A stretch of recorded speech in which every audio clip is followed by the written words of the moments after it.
کی جاتی، اور اس کے بعد فرمایا یہ برات کی رات ہے، جہنم سے آزادی کی رات ہے، لیکن اس رات میں اس بندے کی بھی بخشش نہیں ہوتی جو والدین کا نافرمان شخص ہے، جس کے والدین اس سے راضی نہیں ہیں، وہ دنیا میں کامیابی حاصل کرنا چاہتا ہے، پیروں فقیروں اللہ کے ولیوں کے در پہ جا کے بیٹھ جاتا ہے،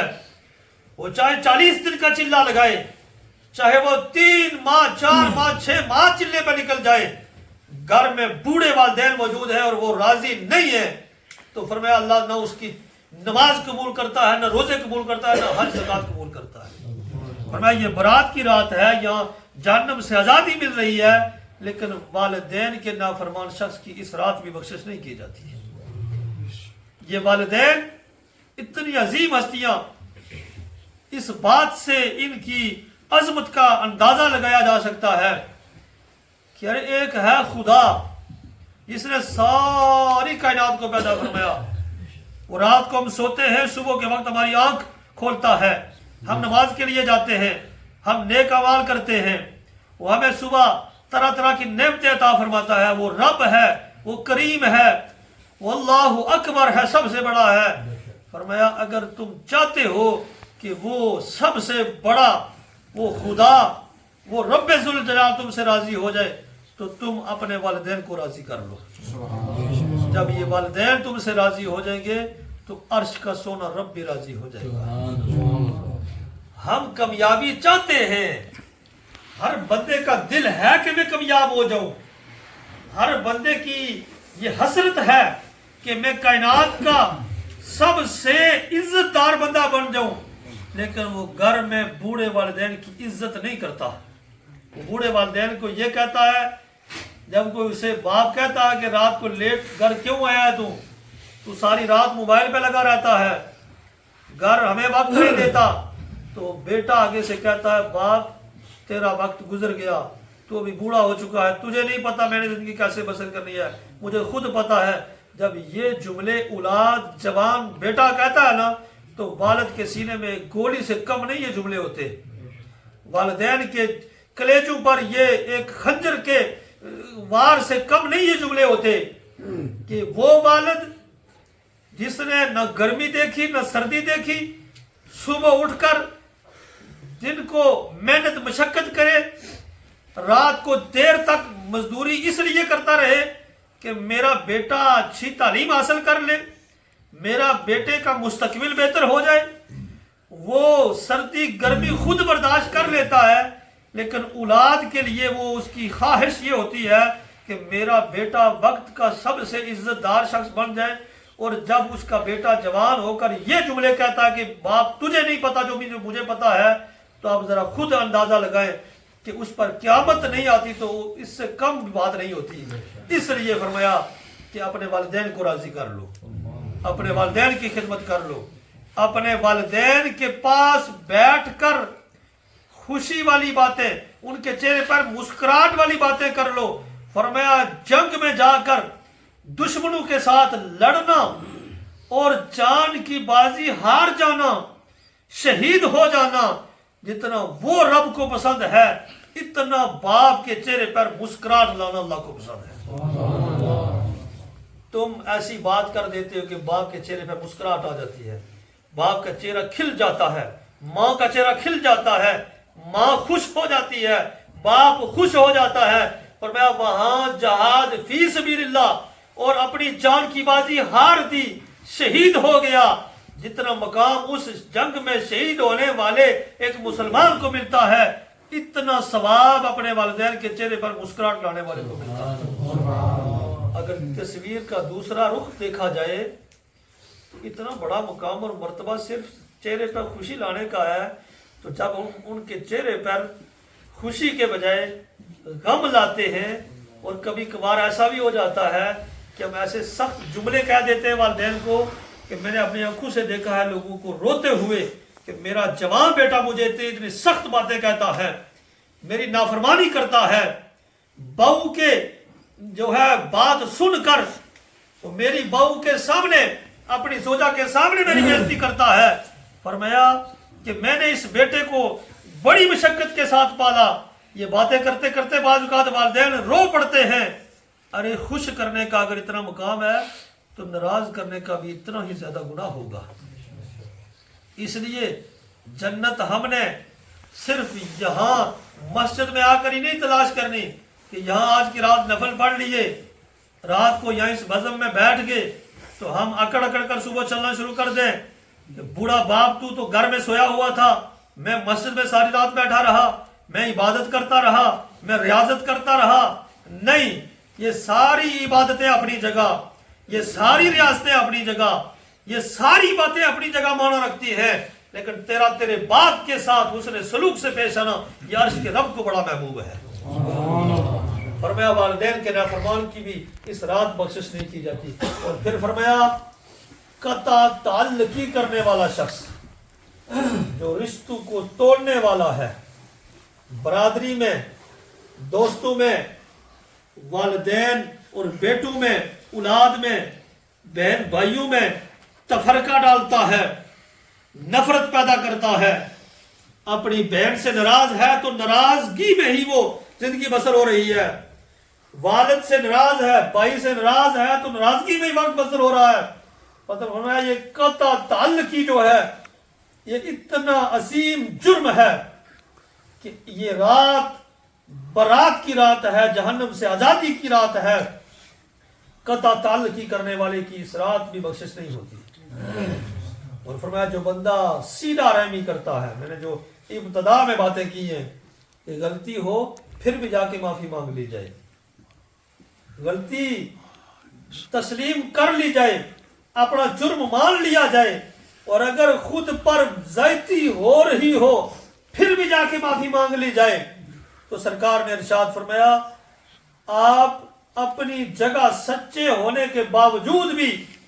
رشتے کو بچانے کے لیے جب جھک جاتے ہو, رشتے کو بچانے کے لیے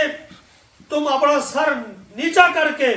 کہتے ہو والد صاحب جو کہتے ہو مجھے منظور ہے, میری بہن جو تمہیں تو مجھے کہتی ہے وہ مجھے منظور ہے, میرا بھائی تو جو کہتا ہے مجھے منظور ہے. فرمایا اس طرح اگر کہنے سے تیری عزت میں کوئی کمی واقع ہوئی نا تو قیامت کے دن مجھ محمد سے اپنی عزت لے لینا.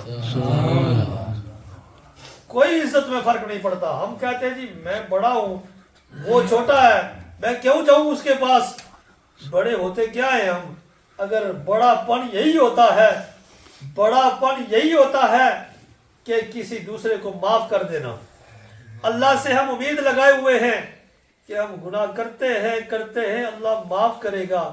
ارے ہم تو کسی کو معاف کرتے نہیں, ہم تو ہماری تو پکڑ بڑی سخت ہے, ہماری تو گرفت بڑی سخت ہے. ہم کہتے جی فلاں عرصہ پہلے اس نے میرے ساتھ ایسی کی تھی, وہ میرے دل پہ لکھی ہوئی ہے, یہ جتنا اچھا بننا چاہتا ہے بن لے, موقع آئے گا تو میں اسے یاد کراؤں گا کہ تو نے فلاں موقع پر میرے ساتھ فلاں زیادتی کی تھی. ارے تیری پکڑ اتنی سخت ہے تو وہ عرش کا رب جس کے بارے میں آتا ہے ان بدشا ربی کا لشدید, اس رب کی پکڑ کتنی سخت ہوگی. وہ تو معاف فرمانے کو پسند کرتا ہے, وہ تو معاف فرمانے درگزر کرنے والے کو پسند فرماتا ہے. اور ہم گردن میں سریا ڈال کر اکڑ کر چلتے ہیں اور امید یہ لگائے ہوئے ہیں کہ رب معاف کرے گا. ہم پہلے خود تو معاف کرنا سیکھیں, ہم خود معاف کرنا سیکھیں گے تو عرش کا رب بھی ہمیں معاف فرمائے گا. صلہ رحمی کریں, ایک دوسرے کے ساتھ جڑنے کی کوشش کریں, رشتوں کو جوڑنے کی کوشش کریں, تعلق کو جوڑنے کی کوشش کریں, دوستی کو جوڑنے کی کوشش کریں. صلہ رحمی اللہ کو پسند ہے. فرمایا جو انسان صلہ رحمی کرنے والا ہے اس کے وہ جو مقام اور مراتب بلند ہوں گے وہ تو اپنی جگہ ہے. دنیا میں دو فائدے ہیں اس کے. فرمایا جو صلہ رحمی کرنے والا شخص ہے اس کی زندگی میں اللہ برکت عطا فرما دیتا ہے, اور زندگی میں برکت عطا فرمانے کے بعد اس کے رزق میں بھی اللہ برکت عطا فرما دیتا ہے. رزق کی کمی کی شکایت کرنے والوں, اپنی تنگ دستی کا سوال کرنے والوں, صلہ رحمی کرنا شروع کر دو. اللہ رزق میں بھی برکت عطا فرما دے گا, اللہ بیماریوں کو بھی دور فرما دے گا, اور صحت والی اللہ لمبی زندگی عطا فرما دے گا. اور اس کے بعد ارشاد فرمایا متکبر شخص,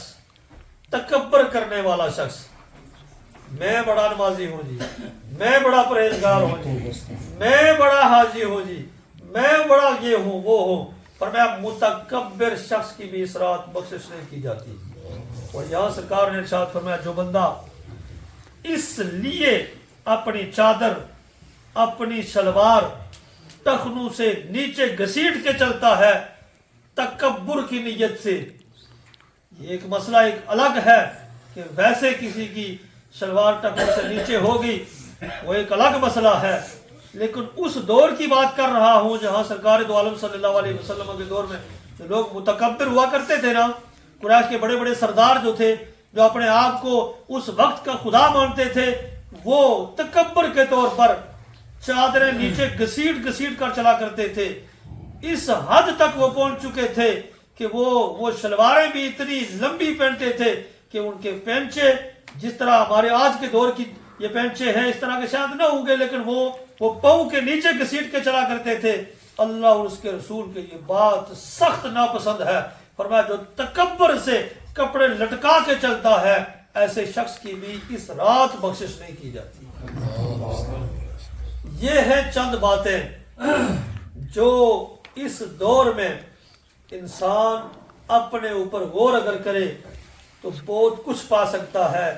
ایسی راتیں بخشش کی راتیں ہوتی ہیں۔ یہ رات طویل مجلس کا انعقاد، اس کا مقصد یہ نہیں کہ ہم رات دیر تک بیٹھے رہیں اور صبح فجر کی نماز نہ پڑھیں، یہ بات بھی اللہ اور اس کے رسول کو پسند نہیں ہے،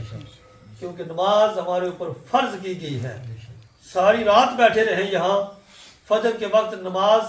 نہ پڑھیں تو اس ساری رات بیٹھنے کا کوئی معنی اللہ کے ہاں نہیں ہے، کوئی مقام اور مرتبہ نہیں ہے، کیونکہ یہ تو ایک نفلی عبادت ہے نا،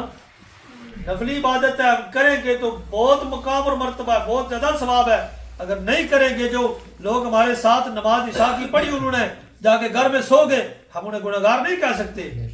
کیونکہ یہ ایک نفلی عبادت ہے، یہ ہم کر رہے ہیں، نہ کرے کوئی تو وہ اس پر جو ہے گناہ کا فتویٰ تو کوئی نہیں لگائے گا کہ تو گھر میں جا کے سو گیا جی، تو نے مسجد میں بیٹھ کر نفل نہیں پڑھے یا ذکر کی مجلس میں نہیں بیٹھا، بیٹھنے کا بڑا مقام اور مرتبہ ہے، لیکن وہ گنہگار نہیں ہمیں اسے کہہ سکتے، کیوں کہ اس نے فرض کی ادائیگی کر لی ہے۔ اب وہ آ کر صبح کی نماز پڑھ لیں اور ہم سوئے رہیں تو پھر ہم سے بہتر تو وہ ہوئے جنہوں نے نماز جماعت کے ساتھ ادا کر لی۔ سرکار دو عالم صلی اللہ علیہ وسلم نے ارشاد فرمایا بندہ مومن جب ایک نماز پڑھتا ہے جماعت کے ساتھ، جب تک دوسری نماز کا وقت آتا ہے، وہ درمیان کا جو وقت ہے نا، وہ اللہ تبارک و تعالیٰ کبھی اس کا قیام میں لکھ رہا ہے، کبھی رکوع میں لکھ رہا ہے، کبھی سجدے میں لکھ رہا ہے، کبھی تشہد میں لکھ رہا ہے، وہ سارا وقت جو ہے وہ اس کا عبادت میں گویا گزر رہا ہے، وہاں یہاں تک کہ دوسری نماز کا وقت آ جاتا ہے، اور بندہ مومن حی علی الصلاۃ حی علی الفلاح کی صدا کان میں پڑھتے ہی، الصلاۃ خیر من النوم کی صدا کان میں پڑھتے ہی وہ اٹھ کر اللہ کی بارگاہ میں حاضر ہو جاتا ہے، تو فرمایا وہ ساری رات گویا اللہ کی عبادت کرتا رہا۔ سبحان اللہ۔ تو یہاں یہ مجلس ہوئی، بہترین انداز سے اللہ کا ذکر کیا گیا، کرامن کاتبین یعلمون ما تفعلون، جو فرشتے جو گنجوں میں بیٹھے ہوئے ہیں نا، یہ کم از کم لکھیں گے تو ضرور کہ گنچور جناب گلزارے بھی مسجد میں بیٹھ کر فلاں فلاں شخص جو تھے وہ اللہ تیری تسبیح بلند کر رہے تھے۔ سبحان اللہ۔ کتنے خوش قسمت ہیں آپ لوگ کہ نامہ اعمال میں یہ نیکیوں والا جو فرشتہ ہے، اس نے یہ جو وقت اللہ کے گھر میں گزرا ہے یہ نیکیوں میں لکھا ہے، اور یہ نیکیاں کرنے کے بعد ہم ایسے برتن میں ڈال دیں جو نیچے سے ٹوٹا ہوا ہو اور ٹوٹ پھوٹ کا شکار ہو، اوپر سے نیکیاں ڈالتے جائیں، نیچے سے گرتی جائیں، تو ایسی نیکیوں کا پھر فائدہ تو ہے، لیکن جہاں ڈالی جا رہی ہے وہاں برتن بھی تو صحیح ہونا چاہیے نا۔ اس برتن میں نے یہ مثال اس لیے دی ہے کہ یہ عبادت آپ نے کی ہے، یا اللہ کے گھر میں بیٹھے ہیں، صبح کی نماز جماعت کے ساتھ پڑھیں اور اپنا قبلہ درست کر لیں، نیکیاں کر کے اسے بچائیں۔ غیبت، چغلی، حسد، بغض، حسد کے بارے میں بھی سرکار نے ارشاد فرمایا جو شخص حسد دل میں رکھنے والا ہے اپنے مسلمان بھائی کی کامیابی پر، وہ ذرا دل میں یہ خیال کرتا ہے کہ یہ کیوں کامیاب ہو گیا، اسے نہیں ہونا چاہیے تھا، یہ حسد ہے، یہ بغض ہے، کسی کا اچھا مقام دے کر یہ کہنا کہ اس نے یہ کیوں بنا لیا، کسی اچھی گاڑی دے کر یہ دل میں خیال کرنا، کسی کی اچھی شہد دے کر یہ خیال کرنا، کسی کی کامیابی دے کر یہ حسد اور بغض ہوا کرتا ہے۔ فرمایا حسد اور بغض کرنے والے شخص کی بھی اس رات بخشش نہیں کی جاتی۔ اور یہ ایسے گناہ ہیں جو نیکیوں کو کھا جاتے ہیں، جو نیکیوں کو جو ہے وہ ختم کر ڈالتے ہیں۔